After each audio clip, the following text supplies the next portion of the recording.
All right, I am thrilled to welcome the superstar Jennifer Shinkai to the Sasuga podcast. So, Jen, with one N, tell us who you are and what you do. Thank you so much, Helen. I'm absolutely delighted to be here. So excited to be on your podcast. I am a facilitator and a coach. I focus on Ikigai and inclusion. And then the last 2 years, I've also started to try my hand at being an illustrator and an artist. So many different things coming up for me. Love that. And for everybody who's watching the video version of this, you can probably see some of Jen's marvelous artwork right there behind. Let's go into that afterwards. We'll hear a bit more about Gus. Let's start off with, what's your word of the year? Well, I laughed as I wrote this down because the word of the year is evolution. Mm-hmm.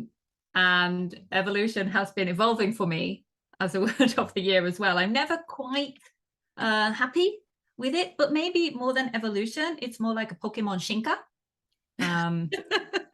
That's the vibe I'm going for. In what sense? So I feel like with maybe it's the same with evolution, but Shinka is just more playful and sounds like Shinkai as well.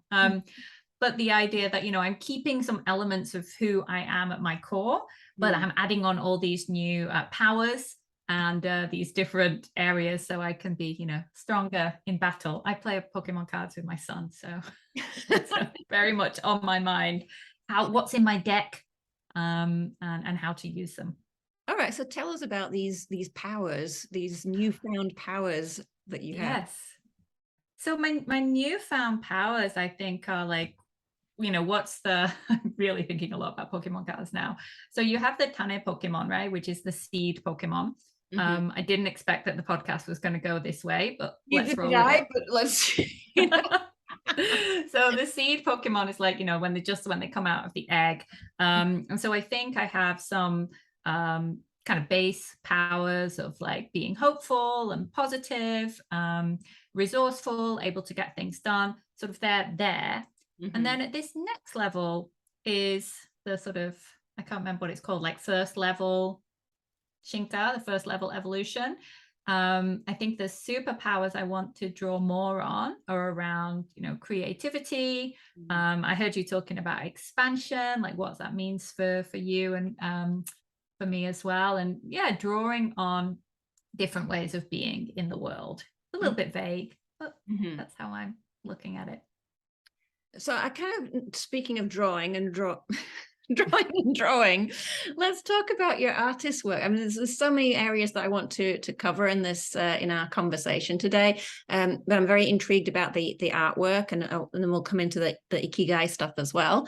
But tell us a little bit about, like, how did that suddenly start to happen, this new sort of power of the drawing, the illustration? Well, it's kind of connected to the Ikigai piece as well, because when I was younger, I would spend hours in the art room at school. We had an amazing teacher, Mrs. Nelson. And then when it came to finishing GCSEs, which is the exams that you take when you're 16, I was pretty much not discouraged by my parents from like exploring art further academically. Like it's not, you know, so not doing an A-level, definitely not pursuing it from a degree perspective, because it wasn't kind of the thing that we did. So I sort of let art slide, focused on literature, and then art wasn't really part of my life for a long time. And then about maybe 15 years ago, I started to do hanga, you know, like the, what's it called? Oh God, my English is going to like woodblock printing. Yeah. There we go. I had a little play with that, but it didn't really stick. And wait. How did you start doing like woodblock printing? Where did that come from? I don't know how I found out there was a course, and I went to this course. It was like a 8 to 10 week course, and it ended up being just me for most of the classes. And I got this one-on-one tuition, this amazing place, the Origami. No, it's like a building that's all about paper in Ochanomizu. Okay. Origami Kaikan, maybe. Anyway, I did a little bit there, and then I didn't do any art again for a while, but I sort of made our Negajo, our New Year's cards every year. And then I just kept getting like this pull, like, you need to be doing more. And then lockdown. So this is like right to like 2020, like I hadn't really been doing anything. Yeah. And I think many of your listeners will have like similar stories, and then lockdown. And then suddenly I was able to like do something else. And a friend started this kids art class, which was at first kids and adults, kind of de-stress, started to go to that online. And then all the adults sort of dropped out of the class. It was just me and these children. And it was so great, because what's brilliant with how kids share their work is absolutely no judgment of themselves and no judgment of anyone else's work. And there was, what age are we talking about with the kids? I think the youngest was 6 and the oldest, like when we started, was 11.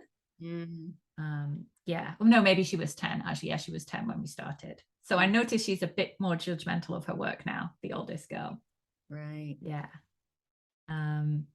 Yeah, and then one of the I started painting, and we were doing these watercolors, and then somebody wanted to draw a giraffe, and then somebody asked, can giraffe swim? So we did a picture of Can Giraffe Swim, and that was my first book. Okay, tell us about the book. So Can Giraffe Swim? My art tutor's kiddo, she's like, oh, we should write a book. And for some reason, that message in my head was, well, what she said, you should write a book. So I did. And I thought it was all going to be complicated to self-publish, and it wasn't. There were all these things I thought you were supposed to do, and you didn't need to do them. I thought we had to get these really expensive scans of the artwork, and I went to Kinko's and they couldn't do what I wanted, so I ended up doing it at 7-Eleven. Like, that's the scan quality. And I found someone on Fiverr to support me with the setup, the layout of the page, and I wrote the story myself. And it was just really easy to do. That is so brilliant. And of course, we will be linking to the book in the show notes. What did you learn from that experience? I think I learned, first of all, the power of a great question. And like the what Can giraffe swim? Like, and that actually knowing yes or no, whether they can or not. My book doesn't actually answer that question. You still need to Google that. Doesn't matter. No spoilers. It actually doesn't matter. It's more about like, what does this line of inquiry bring you in terms of imagination? Wow. And so if giraffes could swim, what would they look like? Or, if pandas could roller skate, what would they look like? Or if we could launch this product for half the price, what would that look like? Right. So asking those questions with a sense of possibility, I think was a really important learning.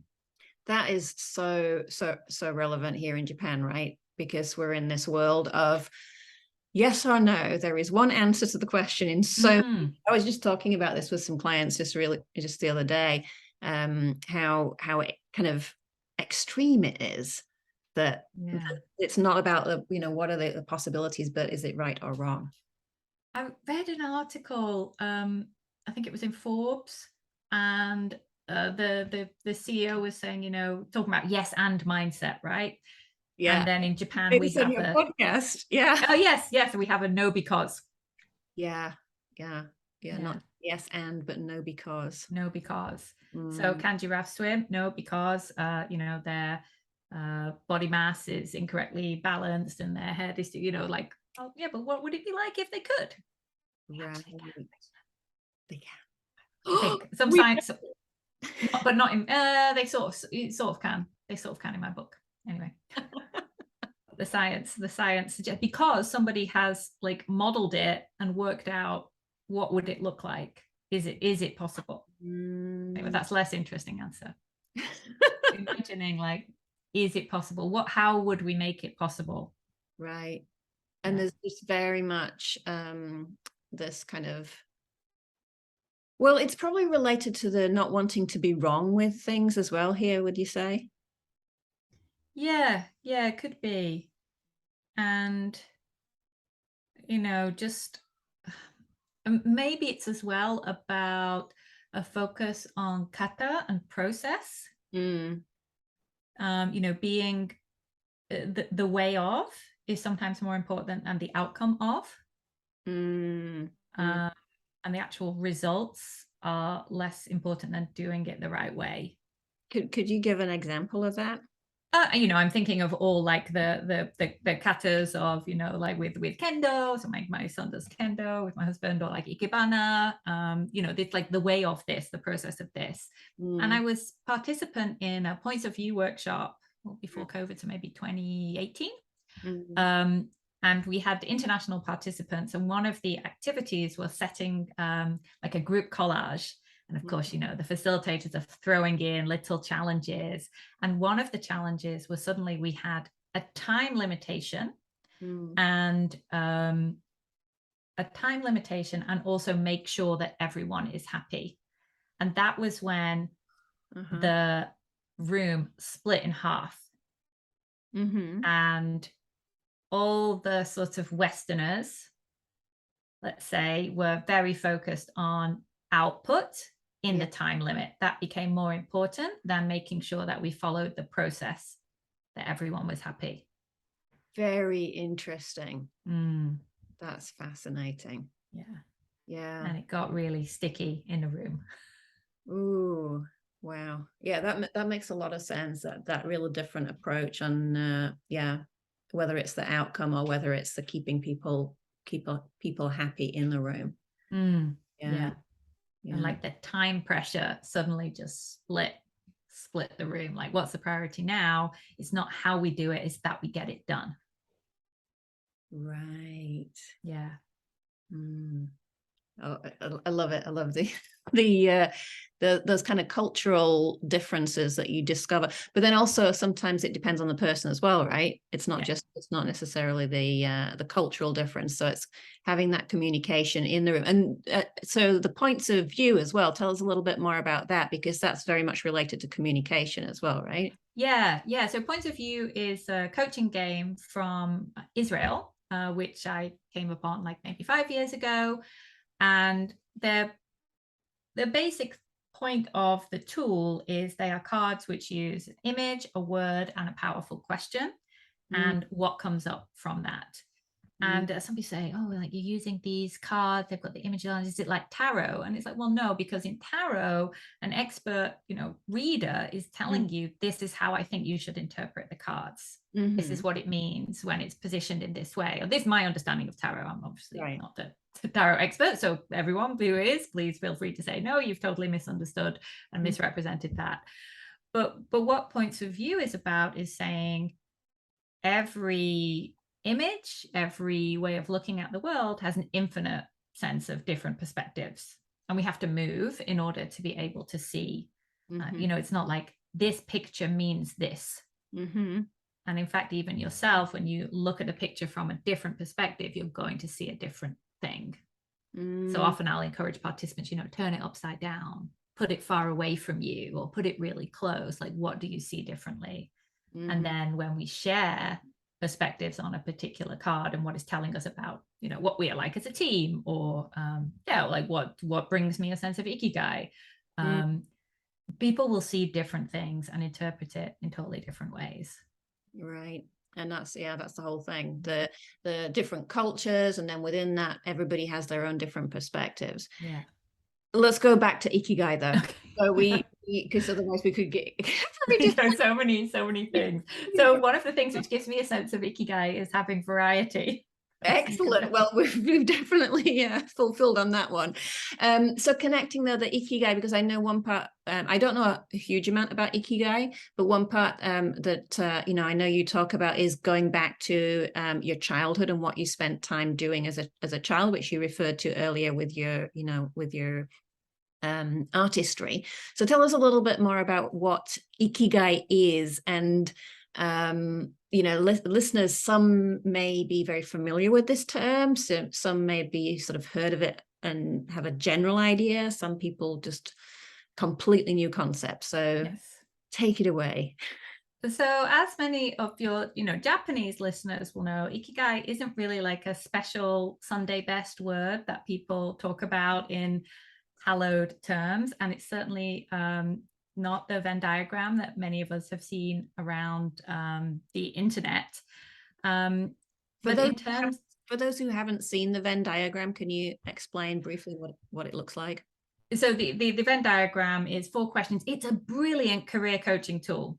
Really, really good career coaching tool, because it asks, what do you love? What are you good at? What can you be paid for? And what does the world need? And I think those are great questions to ask yourself when you're thinking about your career. But you don't need to be able to have a single point in the middle that comes together and in order to say, I have a sense of Ikigai. So it's a useful coaching tool, but also Ikigai is kind of more expansive meaning, like a reason to live, a reason to wake up in the morning, or a sort of more depressing kind of Viktor Frankl way is, what's your reason for not killing yourself today? Which is the other perspective. As we have agency and choice as human beings, that is always there for us. So if we think, so let's go for the example of a professional in a very busy corporate environment. They're doing the work every day. What do you say to them about Ikigai? Good question. So one of the things I encourage people to look at is the Ikigai 9 assessment. We can share a link to that in the notes. It was came up with by 3 Japanese researchers and has also been validated in English. I can't remember the names of the researchers off the top of my head. I'm sorry. But it pulls up different check-in questions that you can ask yourself about your general levels of happiness. How connected you feel to other people? Do you think there are things that you want to learn? Are there things that you're looking forward to? And the one which always scores the lowest whenever I use the Ikigai 9 in corporate workshops is I have room in my mind. I have room in my mind. And many times this is the lowest score. My clients do not feel that they have room in their mind. So I have things I'm looking forward to. I'm excited to learn. I feel like I'm making, what I do matters, or I matter to someone. Yeah, I give myself a 4 out of 5 for that. I have room in my mind is always really low. Okay, I get it now. It reminds me of there's a Monty Python sketch from many, many years ago where the guy's going, my brain's full, my brain's full. Yes. I've had many of those moments, especially in the corporate world. Like, no, I have no room in my mind. My brain is full. Yeah. And it's not the one which is like most closely connected to a feeling of Ikigai. But I think when you don't feel any sense of space, you can't be in the moment because you're always thinking about the future. You can't have the lovely sense of like looking back and remembering happy memories, which is another source of Ikigai. You're just feeling my brain is full. What do you do with these people who have the full brain? They have no room. What's the next step for them? Well, I think awareness is the first step to actually admit to yourself, and then thinking of the Sasuga success cycle, looking at the idea of self-care and what would it be like for you to create room in your mind. How would you know that you had it? What would it feel like? What would you be doing? What would you not be doing? And then what's getting in the way of that? Sort of coaching around that topic.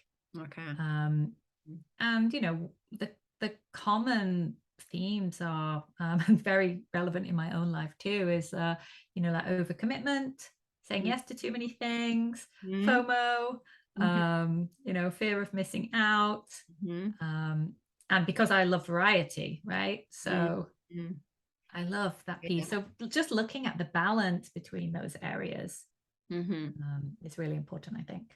So let's then go into, if it's okay with you, to go into taking us back in time to where's been a difficult time in your life where maybe some of those things you've just mentioned were creating challenges for you. Could you share something around that? Yeah, I'm going to come at it from, I don't think at this time I didn't feel that I had room in my mind, but if I use the Ikigai 9 assessment, this time in my career, I felt that there wasn't anything that I wanted to learn. I didn't feel because in the area that I was working in at the time. Right. So I wasn't interested in developing skills there. I didn't feel that I made a difference in my job or like with my team members. And so I was working in a marketing team. I'd come back after my second childcare leave. I was in a different role. I was, from being the manager who reported to the CEO, I was the manager reporting to the director, which was the correct move for the business. Like I had recommended we hire a director, but I didn't realize how much in my identity that feeling close to power was important to me. So that was an interesting awareness for myself. And then, I was having these really difficult time at work, just not excelling, not hitting my KPIs. And then I slipped a disc and I couldn't move. What could I ask what you were doing? Because I know you do some crazy sports. I wasn't doing any crazy sports. I wasn't doing Spartan racing at that time. I don't think I was running ridiculously. I think it was just one of those, my body said, you have to stop what you're doing and I'm going to make you stop what you're doing. Interesting how that happens. Yes. And well, what it did was to make me also feel that I was a terrible mother, because I couldn't play with my kids. I couldn't pick up my kids. I couldn't get out of bed. I couldn't do any housework. I certainly couldn't go to work.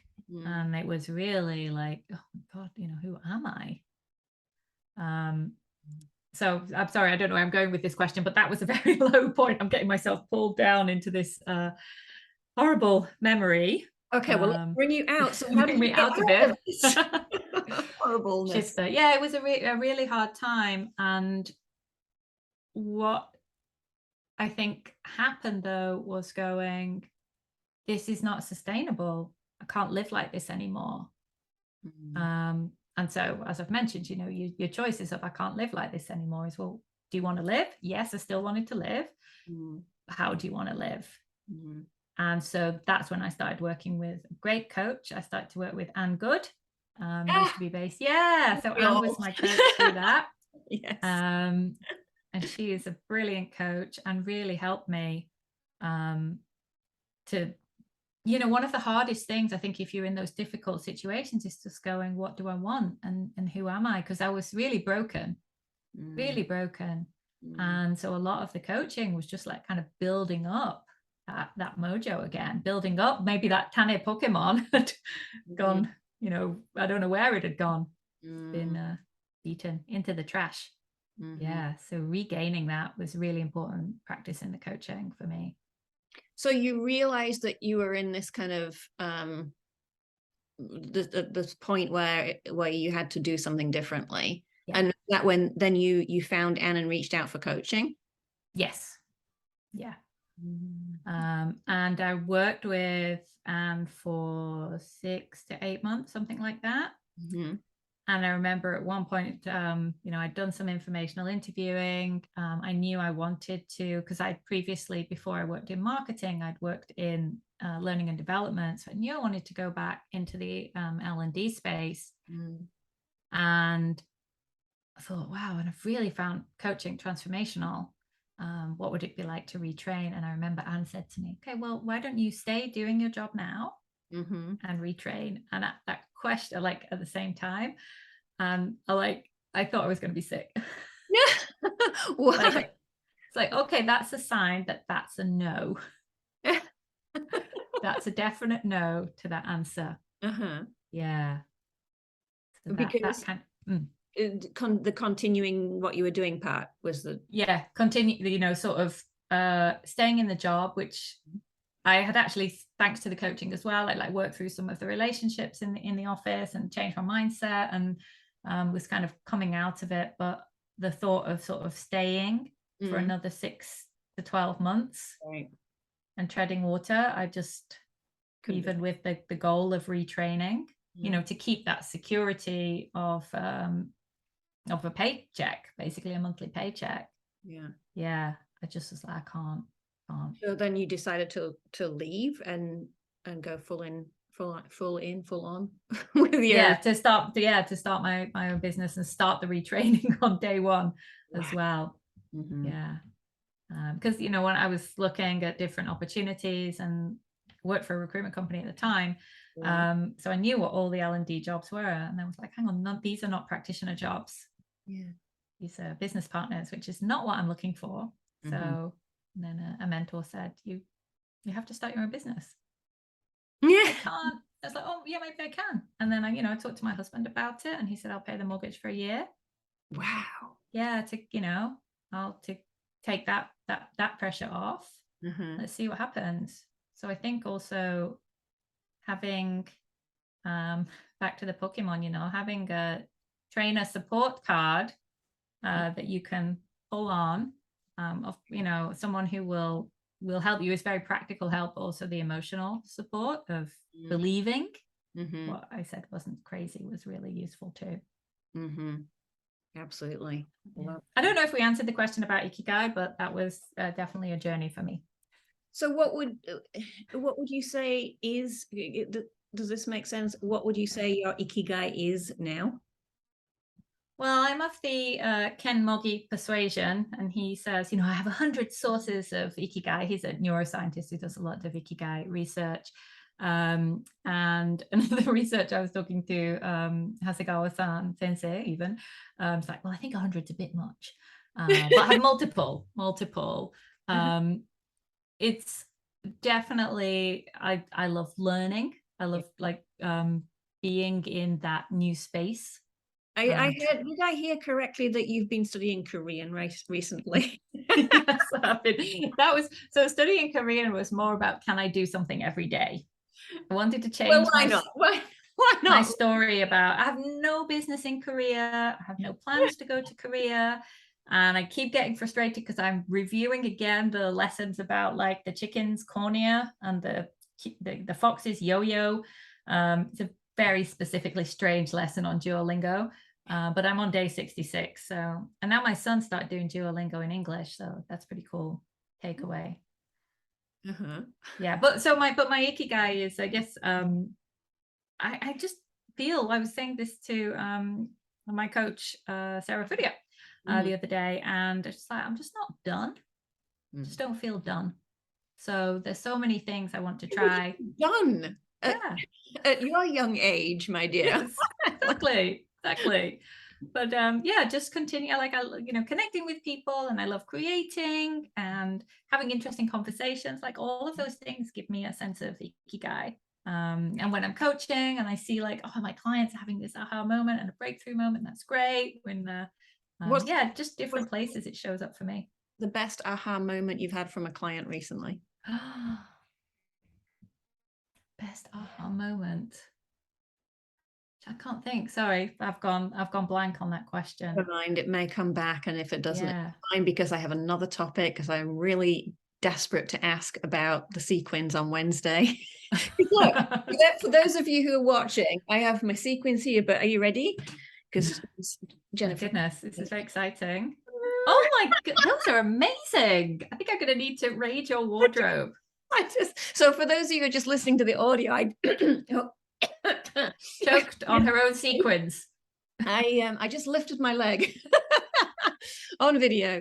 I'm wearing some black sequin leggings, which I actually just discovered this morning. I'd completely forgotten about them, and I just happened to open this drawer that I haven't looked in for a while. And of course, the sequin leggings pop up. And of course, I'm talking with Jen today. So could you just say a little bit about sequins on Wednesdays?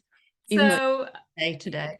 Yes, it's not Wednesday, so I'm not wearing sequins. But that was in a coaching session in the Jim Fortin's TCP program.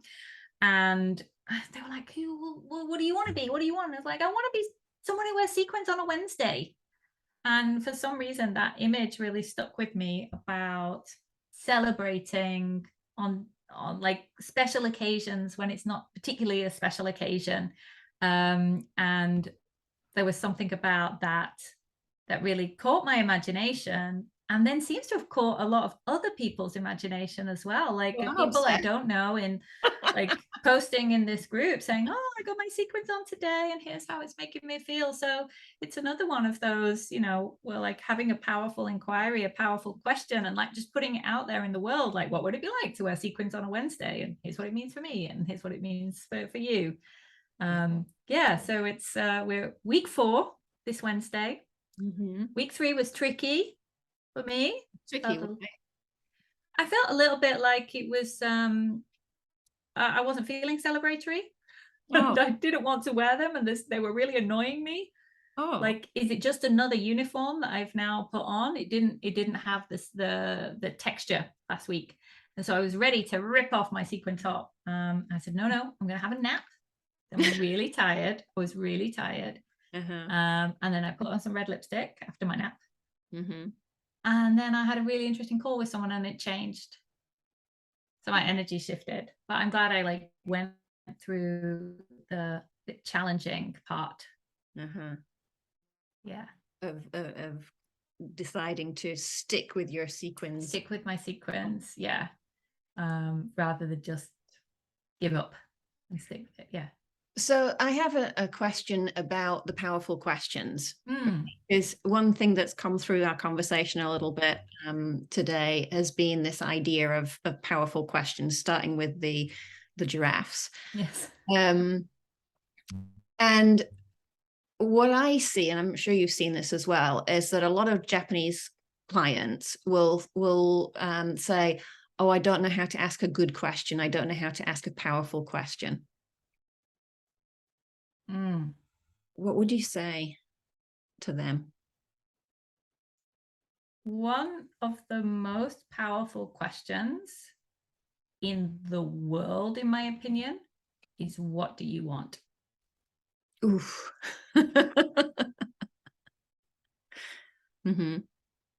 So if you want to ask a powerful question, what do you want from that powerful question? What do you want as the outcome? And just get really honest with yourself about what that is. And that will open up a powerful question. I think that first is the permission to allow yourself to want something. Oh, wow. Yeah. And I've worked with a lot of Japanese clients, Japanese women, maybe very similar to some of your clients. And like every week, that's the homework. What do you want? And admit that you want it. And it's okay to want that. That is powerful. I love that. Thank you. So what do you want, Helen Iwata? What do I want? Well, this is exactly the sign that it's a powerful question, because it's sent me into thought and not immediate answer. So I'm gonna stick with that and just ponder it for a little while. Yes, stick with it, because also a different podcast dynamic. Hang on, what's happening here? I didn't give you permission to coach me. Oh, I love it. I love it. And I'm gonna sit with it and ponder that. Because it is so powerful. At the same time, you were talking about the time earlier on. I do want to make sure that we're not talking all afternoon. So let's just do a few spontaneous questions. And when I say spontaneous, they're so spontaneous that I haven't thought what they are yet. But I'm going to go. Don't ask me what I want. I'm going to ask you, what did you have for breakfast this morning? What did I have for breakfast this morning? Oh my God, I can't remember. I had cheese on toast with a little bit of garlic pepper that we bought in England. Oh, nice. Yeah, what a coincidence. cheese on toast. It was cheese on toast in the Iwata household yesterday. That's such a coincidence. And I think it's so funny as well that you go, wait, what did I, because I can never remember when people ask me stuff like that. I'm like, it goes to Monday and people say, what did you do at the weekend? You know, how was your weekend? What did you do? I'm like, I have no idea. Because it was a weekend. That's gone. I'm focused on now and future. Yeah. What is, if we talk about self-care, what is really one thing that's really important for you in terms of self-care? Exercise. Moving my body. Is that something you do every day? Not every day, because rest is also important. Yeah. But yeah, I run 3 or 4 times a week, and I notice when I don't, I get weird. You get weird. Yeah, and especially because I get like my energy changes, and I don't feel alive. I don't feel a sense of iki. I just feel really heavy, not like, you know, in a physical weight perspective, but just really like bogged down. And I think I run in the morning. I run on my own. I run with my running club. And yeah, it's just really gets me out of the house, which is important from work from home, allows me to experience the seasons, and it's just totally different from what I'm spending most of my day doing. Right. And what else did you do as a child? I put on a lot of shows. Oh my goodness. Yeah, we have so much in common. I used to draw a lot. I used to do shows, all those things. No, actually my kids don't put on a lot of shows, and I feel very fortunate in some ways as a parent that they don't. No, my kids don't do shows for me. And I think it's because of how our house is set up, because, well, you can see behind me, there's some double window doors, but this is not the room that we use a lot. So where a lot of my shows my sister came from was like looking at our reflections before Zoom, you see, looking at our reflections in the patio doors. Let's put on closing the curtains and doing the show right here. And what sort of shows? Because I mean, there may be listeners like, what on earth are these two women talking about? Because we know exactly what we're talking about. Yeah. This is a completely alien concept. Just they were probably rubbish, and I know that my parents were very patient to shows, because there was always like a lot of build up in the rehearsals and what was going to happen, and a lot of chaos. But you know, sometimes we just like make up a story or a dance, or I do remember very specifically a circus show where we balanced on the back of my sister had like a rocking horse. And I remember this very clearly, like balancing on the back as if we were like a horse dancer, I don't know, a horse artist in the show. Yeah, those kind of shows. Maybe some song, some dance, some drama, and artistic differences usually meant that there was no finale. So your sister is older sister, younger sister? 3 years older than me. Okay. You see, I had the luxury of being the one girl show. I've no brothers or sisters. So it was like I'm totally complete artistic control. Total artistic control. Absolutely. And a non-distracted audience. Right. No one else pulling away. Like, forget Helen's show. Come and, you know, listen to me play the piano. Yeah. Yeah. So as we're wrapping up, and we could go on for hours and hours, as we are wrapping up, and I have my question to consider of what I want, and I might do some journaling on that as well. Yeah. So what else do you want to share with the Sasaga podcast listeners today? Is this just like general life things, or it's subscribe here, follow this? What do I want? Yeah, well, I do want people to buy my books. I want people to enjoy them. I want people to subscribe to my podcast, Ikigai with Jennifer Shinkai. Check that out. Lots of just regular people who are living with a sense of Ikigai in their life. I think it's fun. And I also want people to not overthink things and trust yourself. Just try it. Yeah. That's my wish for you, Your listeners of self-publishing. Sasuga podcast. Yeah, that self-publishing, like just go do it. Much easier than you thought. Love it. Yeah. Brilliant. Well, we will definitely be linking to all of those things in the show notes so that everybody can go and do that. Yeah, let's do the little. That looks like a crab, actually. Or one of my old colleagues, he used to type with just one finger. He still does. Amazing. If you're just listening to the audio and wondering what on earth is going on, hop over to YouTube, have a look. We're very entertaining, and you see the sequence. All right. Well, thank you so much, Jen. Really appreciate it. This has been very much uplifting, inspiring, and I'm looking forward to hearing what Sasuga podcast listeners have taken away from this episode. Thank you so much. Thank you. All right. Bye-bye. Oh, I just hit myself.